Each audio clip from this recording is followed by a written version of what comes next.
we have been able to establish contact now with General Hayden. Mike, we thank you for your time today as you prioritize the unraveling of Iraq, taking a look at what happened over the weekend and now with Secretary Kerry in Baghdad. A lot of people are suddenly saying, well, why is this going on? To you, was this painfully apparent when there failed to be a status of forces agreement and with the behavior of al-Maliki and others? It wasn't inevitable, but it was probably likely. Look, the way I put it is, and I don't mean to offend anyone, that we took the training wheels off the new Iraqi government far too early. When we did the surge back in 06, early 07, we knew we could push the violence down with American combat power. We just weren't sure that Nouri al-Maliki, the prime minister, would take advantage of it and become that inclusive kind of government we knew we needed for long-term success. So President Bush used to huddle with him about every 2 weeks on a video conference, doing a lot of coaching and mentoring. That stopped when President Obama came in. He didn't want to do that.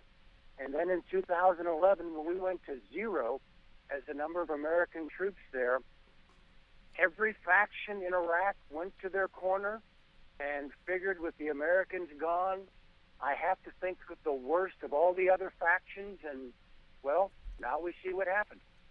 And going back to 2011 with that joint press conference and President Obama, al-Maliki shaking hands, no status of forces agreements, we leave. Was there a corresponding disintegration of our intelligence assets on the ground? Oh, look, there has to be an eroding of your ability to collect intelligence.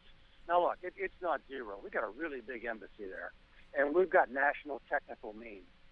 But when you don't have a footprint throughout the country, remember, it's just not the military that left. We dramatically cut back our diplomatic presence as well, deciding because of security reasons that we would not have consulates in a variety of Iraqi cities. So we just have fewer platforms from which to observe what's going on in Iraq. So, yeah, of course, our intel picture there would be less robust, less detailed than it once was.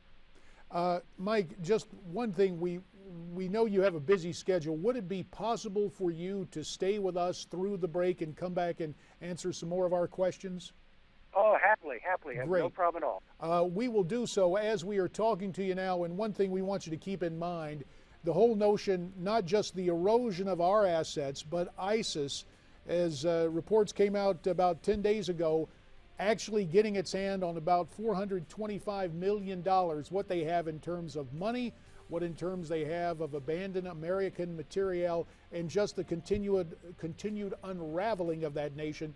We will have more from General Mike Hayden yet to come following the break as he graciously stays with us.